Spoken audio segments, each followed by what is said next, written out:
Hi guys, and this is our third video, chapter number 1, management class 12th। और हम लोगों ने last class में कुछ टॉपिक करे थे, मैनेजमेंट का मीनिंग एंड ऑब्जेक्टिव्स उसके हम लोग कर चुके हैं। सो आज हम बात करते हैं इम्पोर्टेंस ऑफ मैनेजमेंट की। क्या इम्पोर्टेंस है कि वाई वी नीड मैनेजमेंट। एक मिनट होल्ड करेंगे।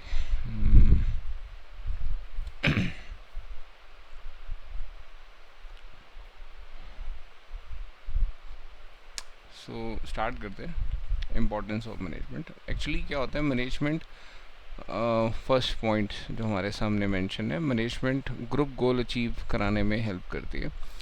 होता क्या है, जब बहुत सारे लोग एक साथ मिलकर काम करते हैं तो जो उनका इंटरेस्ट होता है कई बार कन्फ्लिक्ट करता है आपस में। समटाइम आपस में मिसमैच होती हैं चीज़ें, या एक दूसरे की बात समझ में नहीं आती है। हो सकता है कि वो लोग दिल से अच्छे हों, बट जो उनका पॉइंट ऑफ व्यू है वो डिफ़र हो सकता है। सो मैनेजमेंट क्या करती है, मैनेजमेंट मतलब कि वही ग्रुप ऑफ पर्सन, वही group of people, they decide what to do, what not to do. They helps in sorting out the things and वो फाइंड आउट करते हैं कि क्या बेस्ट रहेगा कंपनी के फेवर के लिए। घर में भी आप लोग काफ़ी चीज़ें डिस्कस करते होंगे पेरेंट्स से। सो आपका व्यू पॉइंट अलग होता है या मम्मी पापा का व्यू पॉइंट अलग होता है, तो जो हायर अथॉरिटीज़ में होते हैं वो आपके व्यू पॉइंट को समझते हैं और कुछ कंक्लूज़न निकालते हैं, जिसमें आप और वो दोनों आधे खुश समझ में आते हैं, हाफ हैप्पी होते हैं, और इससे हमारा काम धीरे धीरे करके गाड़ी आगे चलती है। तो management helps in achieving goals, group goals. Management से एफिशिएंसी बढ़ती है। हाँ ठीक है, क्योंकि जब तक आपके सर पे कोई ऑर्डर या इंस्ट्रक्शन देखो नहीं होगा तो आप लोग थोड़े से लेज़ी हो जाएंगे, कल कर लेंगे, परसों कर लेंगे। देयर मस्ट बी समवन, जैसे आपको स्कूल सुबह जाना है तो पेरेंट्स उठाते हैं ना, बेटा उठो स्कूल जाना है, तो वो मैनेजमेंट है, they will increase your efficiency. चलो चलो फटाफट स्कूल का टाइम हो गया। बार बार आके टोकते रहेंगे, पढ़ नहीं रहे हो, पढ़ना नहीं है, पेपर नहीं है, इस तरह करके। तो वो टोकने का मतलब ये नहीं होता कि वो आपकी जो लाइफ को है वो लिमिट कर रहे हैं। वो टोकने का या उसका मतलब ये होता है कि शायद वो आपसे एफिशिएंसी निकलवाना चाहते हैं। कुछ चीज़ें समझ नहीं होती हैं तो आप उनके पास बैठ के समझ लेते हैं। तो स्पेशली जो बड़े बुजुर्ग होते हैं घर में, दादा दादी, नाना नानी, उनके पास बैठ कर, तो it will increase your efficiency. अब क्या हुआ कि 2 दिन हो गए मैंने वीडियो नहीं बनाई थी, आई वॉज़ बिज़ी। वो राखी की कुछ शॉपिंग वाइफ को करनी थी, तो जो हमारे कोऑर्डिनेटर हैं उनका कॉल आया कि सर आज आप वीडियो बनाओगे। मैंने कहा हाँ चलो मैं आज बनाता हूँ। So management increase efficiency. Management create dynamic organisation. Dynamic मतलब कि always there is always a challenge in life, and business में भी रहता है आपको चैलेंज। तो अगर आप उस चैलेंज को एक दीवार मानकर वहीं रुक गए, सो फिर क्या ज़िंदगी और क्या बिज़नेस, कुछ भी नहीं। तो मैनेजमेंट का मतलब ये होता है कि उस जो परिवर्तन हो रहा है लाइफ में या बिज़नेस में, उस परिवर्तन से आगे जाना है आपको। कुछ नए हर्डल्स क्रॉस करने हैं लाइफ में। Keep changing your self and keep upgrading and keep moving. धीरे धीरे चलो, कोई बात नहीं। मत देखो कि someone is achieving more than you, not at all. कुछ ज़रूरत ही नहीं है, आपको चेंज करना है अपने आप को, बदलते रहना है समय के अनुसार। मतलब ऑड्स में नहीं रहना है। You have to change yourself, you have to adopt the changes. तो मैनेजमेंट ये चेंजेस आपसे अडॉप्ट करवाती है। इस कॉम्पिटिटिव इन्वायरमेंट में रहने के लिए आपको बदलना पड़ेगा। जैसे अगर हम बात करें, नोकिया एक फ़ोन हुआ करता था इसलिए क्योंकि नोबडी इज़ यूजिंग। पहले बहुत नाम था कंपनी का, फिर सैमसंग वालों ने गलेक्सी निकाला। तो सैमसंग वालों ने जब गलेक्सी निकाला तो सैमसंग की पूरी एंटायर लाइफ बदल गई। सैमसंग गलेक्सी, सैमसंग बहुत सारी चीज़ें गलेक्सी के नाम से सैमसंग के आने लगे, तो वो फ़ोन ने तो सैमसंग की डेस्टिनी बदल दी। सो कीप चेंजिंग, धीरे चलो, कोई बात नहीं, चेंज करते रहो अपने आप को, कुछ नया करते रहो। That's is management. मैनेजमेंट आपके ऑब्जेक्टिव भी अचीव कराती है। हाँ ऑब्वियस है, जैसे मेरे बेटे को शिनचैन देखना है तो पहले उससे बोलेंगे भाई तू पहले मैथ्स का काम कर, तो शिनचैन देखेगा। वैसे सारा दिन शिनचैन चलता है बट फिर भी तो जब मैथ्स का काम कर लेगा, होमवर्क कंप्लीट कर लेगा, नानी हाउस चला जाएगा। सो आप उसको मोटिवेट करो फॉर अ पॉजिटिव मोटिवेशन कि तेरा काम हो जाएगा, पहले हमारा भी कर दे। पहले ग्रुप गोल इम्पोर्टेंट है, पहले द कंपनी इम्पोर्टेंट है। अब जो हमारे कोऑर्डिनेटर हैं, दे टोल्ड मी कि सर क्या हमें आपको पैसे देने हैं। मैंने कहा नहीं, मेरे को पैसे नहीं चाहिए, I am just doing this for a free cause. तो आप मेरे ऐसे वीडियो ले लो और आप डालो, जिन जिन को हेल्प पहुंच सकती है आप पहुंचा दो मेरी तरफ से। सो मेरा क्या ऑब्जेक्टिव होगा इसमें? नथिंग, क्योंकि मैं पढ़ाना बंद कर चुका था, फिर दोबारा शुरू कर दिया है। तो मैनेजमेंट मेरे को क्या हेल्प करेगी इसमें? तो मैनेजमेंट जो भी वो अर्न करेंगे वीडियो से वट एवर, तो definitely they will benefit to me. Monetary दे देंगे या नॉन मॉनेटरी इंसेंटिव कुछ मिल जाएगा मेरे को, या मेरे को खुशी मिलेगी कि लोग मेरी वीडियोस पसंद कर रहे हैं, या मेरी वीडियोस पे लाइक्स अच्छे आएंगे तो मेरे भी ऑब्जेक्टिव अचीव होंगे। बट इसको करने के लिए मैनेजमेंट काम करेगी, मैं अकेला नहीं कर सकता। ठीक है, तो मैनेजमेंट आपके पर्सनल ऑब्जेक्टिव भी अचीव कराती है, लेकिन first you have to work for the organisation. फिर ऑर्गेनाइजेशन सक्सीड करेगी, बढ़ेगी आगे, तो धीरे धीरे करके आपको भी प्रॉफिट्स आने स्टार्ट होंगे।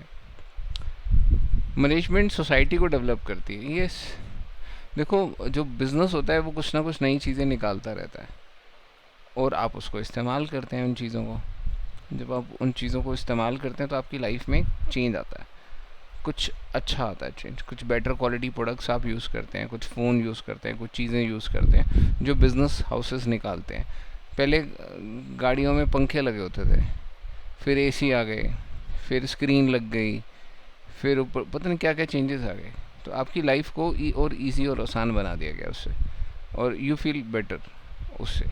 तो ये सब काम कौन करता है? बिज़नेस हाउस करते हैं, और बिज़नेस हाउस को चलाने के लिए मैनेजमेंट होती है जो कुछ क्रिएटिव थिंकिंग सोचती है, उस बारे में कुछ क्रिएटिव करते हैं।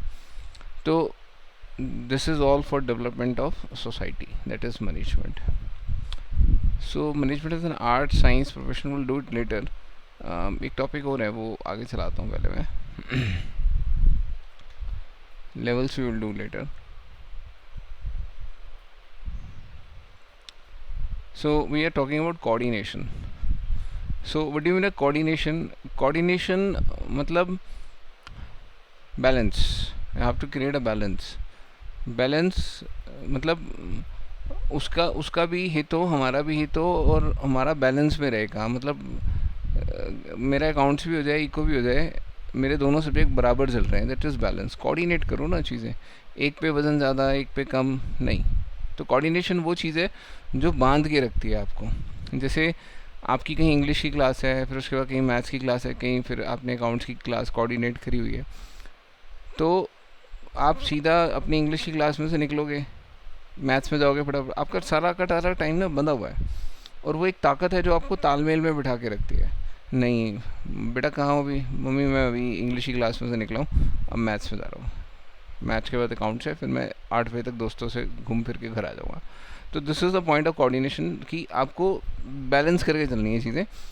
कि अगर परचेज़ का डिपार्टमेंट है, प्रोडक्शन है, सेल है, मान लो ये 3 डिपार्टमेंट है। अगर आप परचेज़ कर रहे हो रॉ मटेरियल, तो ऐसे ही नहीं कि आप अंधाधुंध परचेज़ कर लोगे, आपको लिंक बिठाना पड़ेगा प्रोडक्शन वाले के साथ कि वो आपको चाहिए रॉ मटेरियल। फिर प्रोडक्शन वाला सेल से भी पूछेगा कि भैया बिक रहा है माल ख़त्म हो गया और बनाऊं कि ना बनाऊं। तो एक तालमेल, एक बैलेंस करके चलनी है चीज़ें। ऐसा नहीं कि और इसको और तरीके भी बताते हैं। घर में मेरे को मिल्क लेके आना है तो मैं फ्रिज खोल के देखूंगा कि मिल्क है कि नहीं है। ऑलरेडी अगर मिल्क के 2 बॉक्सेस पड़े हैं तो मैं मिल्क आज नहीं लाऊंगा, कल ले आऊँगा।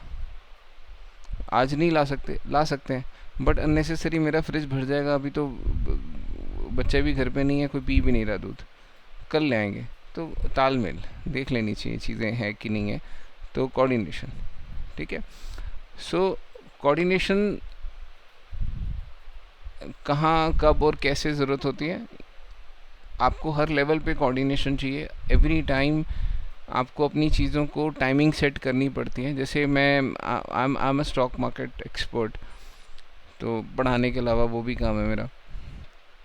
तो मैं रोज़ बैठकर शाम को, जैसे कल नेक्स्ट डे अगर मार्केट ओपन होनी होती है, तो मैं एक एक चीज़ दोबारा अपने स्टॉक्स को देखता हूँ, बैलेंस करता हूँ, कोऑर्डिनेट करता हूँ, चीज़ें लिखता हूँ कि ये ऐसे होगा, ये ऐसे होगा, ये ऐसे करना है, ये ऐसे करना है। एक के बाद एक करके ऑर्डर में लगा रखी हैं मैंने चीज़ें। दैट इज़ कोऑर्डिनेशन, तालमेल है मेरा चीज़ों के साथ।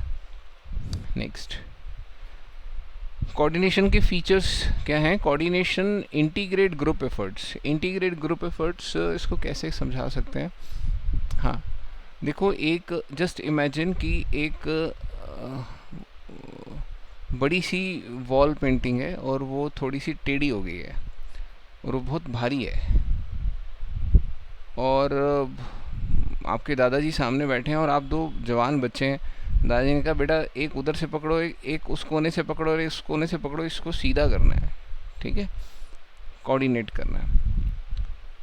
तो एक बच्चा उधर से उसको लिफ्ट कर रहा है, एक उसको उधर से लिफ्ट कर रहा है। तो दादाजी का काम क्या है? बेटा नहीं, थोड़ा सा आप लेफ़्ट से नीचे, राइट से ऊपर, ठीक है, आप थोड़ा ऐसे, नहीं आप थोड़ा ऐसे, यस, हाँ ठीक है बच्चों, ठीक है, लग गई। तो आप लोग एफ़र्ट्स कर रहे हो, बट आपके एफ़र्ट्स को दिशा देनी भी ज़रूरी है। मेरे घर इलेक्ट्रिसिटी वाला आया, वो ट्यूबलाइट लगा रहा था, कहता भैया देखना सीधी लगी है। अब वो तो ट्यूबलाइट के ठीक नीचे खड़ा है, उसको नहीं पता चल रहा। तो मैं दूर से जाके देखा, हाँ भैया राइट से थोड़ी सी नीचे, थोड़ी सी ऊपर कर लो। इतनी भैया? नहीं थोड़ी नीचे, हाँ ठीक है। दैट इज़ द पॉइंट कि वो बंदा एफ़र्ट्स कर रहा है, बट उसके एफ़र्ट्स को दिशा मिलनी ज़रूरी है। तो दिशा देने के लिए, डायरेक्शन देने के लिए एक मैनेजर की ज़रूरत है जो आपकी एक्टिविटी को फोकस आउट करेगा, नहीं ये गलत है, ये ठीक है। एक और, आप लोग यूट्यूब एकेडमी से पढ़ रहे हो, मान लो यही जो चीज़ें आप बिजनेस स्टडी अकाउंट्स वगैरह पढ़ रहे हो, बट आप कर रहे हो, question you are not getting into कि करना कैसे है। फिर आपको कोई बैठकर समझाता है, वो बैठ के जो समझाता है ना, जो भी व्यक्ति, आपकी मम्मा पापा भाई बड़ी बहन, वो आपके एफर्ट्स को दिशा दे रहे हैं, डायरेक्शन दे रहे हैं। तो कोऑर्डिनेशन मतलब आपके एफर्ट्स को डायरेक्शन देना कि ये अब सही है, अब ठीक कर रहे हो आप, ठीक है। कोऑर्डिनेशन में यूनिटी ऑफ एक्शन मेंटेन रहता है। यूनिटी ऑफ एक्शन मतलब कि मैं अकाउंट्स करा रहा हूँ सपोज़ करो, और आपका वो चैप्टर नहीं आ रहा, बट मैं करा रहा हूँ, बेटा यही करना है। सर मेरे ना पेपर में आ नहीं रहा, तो क्या करें? सर इसको वो वाला करा दो ना, ये वाला नहीं आ रहा। अच्छा ठीक है, फिर वो वाला कर लो बेटा, फिर इसको बंद कर देते हैं, इसको बाद में कर लेंगे। तो आपको अपने एफर्ट्स में यूनिटी लेके आनी चाहिए, ताकि देखो मेरा टॉपिक है आपको पढ़ाना, आपका टॉपिक है आपको पढ़ना, बट अगर मैं कोई और चैप्टर करा रहा हूँ, आप करना कुछ और चाहते हो, तो फिर वो यूनिटी नहीं बनेगी, हम बनेंगे नहीं आपस में, क्योंकि आपका जो ध्यान है वो स्कूल का पेपर ज़्यादा आपके लिए इम्पोर्टेंस रखता है। आप कहोगे सर जो आप करा रहे हो वो मेरे तो आना नहीं है, तो थोड़ा बैलेंस कर लेते हैं ना चीज़ें, वो करा दो आप जो मेरे को आनी है चीज़। तो दैट्स अ कोऑर्डिनेशन, हमें कोऑर्डिनेट करना पड़ेगा चीज़ें। अब क्या हुआ कि मेरी कोई ऑनलाइन क्लास थी, तो किसी बच्चे का मैसेज आया, सर आज शाम को कर लें 7:30 बजे। मैंने कहा हाँ शाम को कर लो 7:30 बजे, एक बार मेरे को टाइम शेड्यूल देखने थे अपना। फिर मैंने उसको मैसेज किया, नहीं यार शाम को 7:30 बजे ना थोड़ी मिठाई लेने जाना है घर के लिए, तो फिर कल रख लेते हैं। कह रहा ठीक है सर, ठीक है बेटा, टाइम समझ आया? हाँ जी सर ठीक है, ओके डन। तो कोऑर्डिनेशन मतलब आपके एक्शन में एक आपका और उसका, जो सामने वाला जो भी व्यक्ति काम कर रहा है आपके साथ, they should work in a unite manner, so that जो गोल आप लोगों ने सेट करा है वो अचीव हो जाए। जैसे मैं उसको बोलूँगा नहीं यार 7:30 नहीं, कल रखते हैं, कल 7 बजे। सर कल 7 बजे मेरी मैथ्स की क्लास है, बेटा यही टाइम है जी, यही ऐसे ही पढ़ना पड़ेगा। तो ऐसे थोड़ा ना काम होगा, तो या तो उसे कंप्रो करना पड़ेगा या मेरे को झुकना पड़ेगा उसको पढ़ाने के लिए। So that's coordination, unity of action. Coordination continuous process है। कंटिन्यूस मतलब कि रोज़ ही होती हैं बातें, रोज़ बच्चों से बातें होती हैं, बेटा आज क्या टाइम रखना है, अच्छा आज की होगी क्लास तो क्लास में ही डिस्कशन हो जाएगा कि बेटा नेक्स्ट कब रखनी है। Every day we discuss the thing. तो तालमेल करना एक कंटिन्यूस प्रोसेस है। ऐसा नहीं कि आपने एक बार एक शेड्यूल सेट कर दिया तो उसी शेड्यूल से सब चीज़ें चलेंगी। कई बार तालमेल बिगड़ जाते हैं तो आपको उसे रीसेट करना पड़ता है। That's a coordination. तो नेक्स्ट है कोऑर्डिनेशन एक पर्वेसिव फंक्शन है। जी हाँ, कोऑर्डिनेशन हर जगह रिक्वायर्ड है। आपने वो जो चींटियाँ होती हैं जब चलती होती हैं तो वो स्मेल से चलती हैं, एक एक के पीछे एक एक चलती रहती हैं।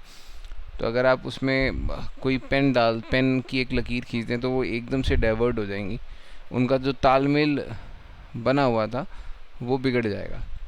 तो कोऑर्डिनेशन ये उस लेवल पे बात हो रही है। अब आप देखो कि कितना भगवान ने भी कितना सही कोऑर्डिनेशन बना रखा है शायद उनके हिसाब से। सर्दियाँ, फिर उसके बाद पतझड़, मतलब वेदर के जो बना रखे हैं, इतने सारे वेदर बने हुए हैं हमारे, 5-6 वेदर हैं। उसके बाद गर्मी, फिर बारिश, फिर कोई और मौसम, अलग अलग नेचर, हर तरह का फूल खिलता है, फिर इसमें अलग हर तरीके की फसल उगती है। तो क्या तालमेल है। और अगर ये एक बार भी बीच में कुछ तालमेल बिगड़ जाता है, जैसे बारिश के टाइम पे बारिश ना हो तो खेती नहीं अच्छी होगी, गर्मी ज़्यादा पड़ गई तो भी प्रॉब्लम है, कम पड़ गई तो भी इशू है। तो वो ये वहाँ तक भी तालमेल है, कोऑर्डिनेशन है। जब आप सड़क पे चलते हैं तो वो गाड़ी, बाइक, स्कूटर जो भी आप कैरी कर रहे हैं, तो आप साथ वाले के जो गाड़ी चल रही होती है उससे भी आपको कोऑर्डिनेट करना पड़ता है। ऐसा नहीं कि सड़क आपकी है तो आप जैसे मर्जी करके चला लोगे। तो you have to make a balance between your car and दूसरे बंदे की कार। वो कितना डिस्टेंस रखना है, आप कितने पीछे रहोगे, ये एक कोऑर्डिनेशन है, ये तालमेल है। यही बिजनेस में है। तो प्रोडक्शन वाला फाइनेंस पे डिपेंड है या सेल पे डिपेंड है, तो ऑल थिंग्स आपस में जुड़ी हुई हैं या कनेक्टेड हैं।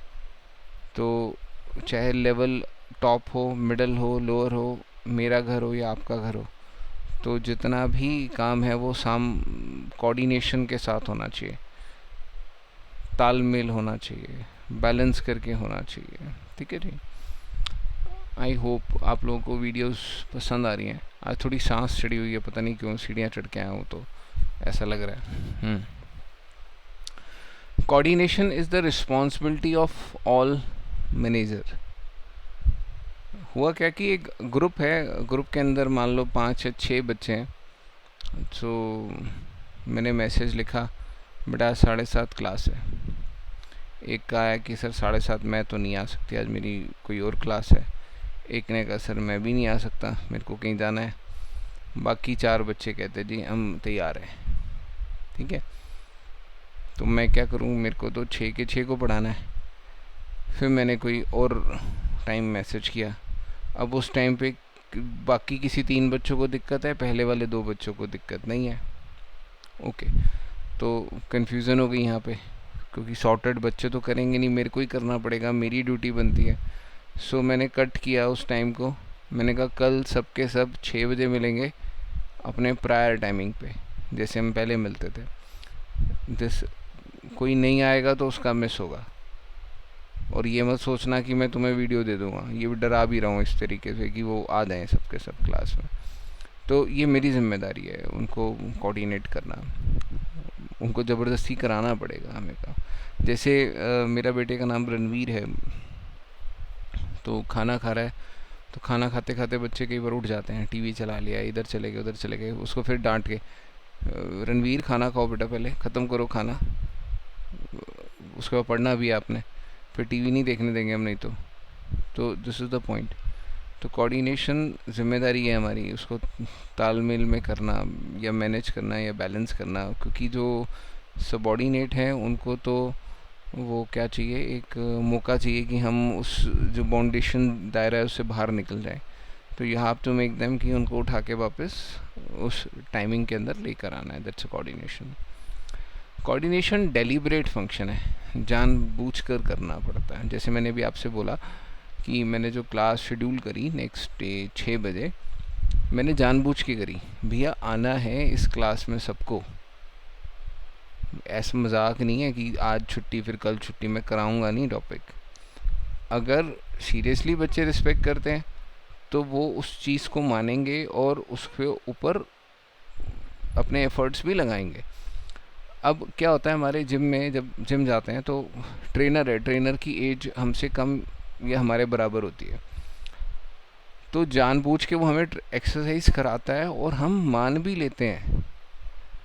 क्यों? क्योंकि हमें पता है कि वो हमारे भले के लिए है और वो जानबूझ के करता है ऐसा। ऐसा नहीं कि उसे पेमेंट चाहिए या फीस चाहिए, वो एक अलग क्राइटेरिया है, बट वो जानबूझ के डेलिबरेटली आपको जो टाइम दिया है उसमें वो बोलेगा उसको करो। और ऐसा क्यों? क्योंकि उसका जो नेक्स्ट आर है, हो सकता है उसमें उसके पास दूसरा क्लाइंट हो, और अगर आप लेट हो गए हैं तो आप उसे फ़ोन करके बताएंगे कि सर मैं लेट हो गया हूँ, आज मैं थोड़ी कम ही देर की करूँगा एक्सरसाइज। आपको ये उसे बताना पड़ेगा। ये मत सोचो कि आप क्लाइंट हो अपने ट्रेनर के तो आप पेमेंट करते हो, उसको तो छोड़ दिया, आप जितने बजे मर्जी जाओगे, वो आपके लिए फ्री है, वो आपको कराएगा वर्कआउट। ऐसा कुछ नहीं है, आपको कोऑर्डिनेट करना पड़ेगा उसको। अगर वो नहीं आ रहा है, कौन? ट्रेनर, वो आपको मैसेज करेगा कि sir I am not coming today, आपका जो सेशन बचा है मैं वो संडे दे दूंगा। ऐसा करना पड़ेगा, डेलिब्रेट फंक्शन है, जानबूझ के आपको करना पड़ेगा। अदरवाइज दोनों तरफ से एक कम्युनिकेशन गैप हो जाएगा। अगर आप नहीं इन्फॉर्म कर रहे हैं उसको या वो भी आपको इन्फॉर्म नहीं कर रहा है, तो there could be a communication gap between you and your trainer. So वो फिर मज़ा नहीं आएगा, फिर तालमेल नहीं बैठेगा। एक और बात बताता हूँ, मेरे पास एक स्टूडेंट ज्वाइनिंग के लिए आए, हफ्ता 10 दिन पढ़े, फिर उनके कोई पेपर शुरू हो गए और फिर वो बच्चा बीमार हो गया। उसके बाद मैंने कॉल ही नहीं करा, क्योंकि जो कम्युनिकेशन था वो डिस्टर्ब हो गया। जो आपके कम्युनिकेशन एफर्ट्स थे वो डिस्टर्ब हो। बाकी जो स्टूडेंट्स हैं, मैसेज सर आज क्लास है, यस हाँ जी बेटा क्लास है आज, सर मेरा ना पेपर आ रहा है, हो जाएगा, हाँ मैं शेड्यूल बनाता हूँ, उसके अकॉर्डिंग हम कर लेंगे काम। तो दिस इज़ द पॉइंट कि you have to tell to your trainer, to your teacher कि मेरा ये है ये है ये है, मेरे को करना है, कैसे होगा ये बताओ। तो वो कोऑर्डिनेट करेगा चीज़ें आपके साथ बैठकर। तो coordination is a deliberate function, जानबूझकर ये करना पड़ेगा। मेरे बच्चों, मैंने लाइंस नहीं पढ़ी हैं एक एक। अगर आपको किसी लाइन में किसी में कुछ प्रॉब्लम आती है, जैसे जो दिल्ली स्टेट्स के बाहर के बच्चे हैं, बातें तो अच्छी हैं, समझ में आ रही हैं, अगर नहीं समझ आती है जस्ट एक मैसेज आप डाल दें, और अगर समझ आ रहा है कुछ और भी पूछना है तो उसके लिए भी मैसेज करें। किसी को नहीं समझ आ रहा है तो भी कमेंट कर दें कि भैया समझ नहीं आ रहा है, तो चेंज योर पैटर्न, तो डेफिनेटली कोशिश करेंगे कुछ बदलने की। ठीक है जी, बाय बच्चों, take care, happy Rakshabandhan and happy Independence day.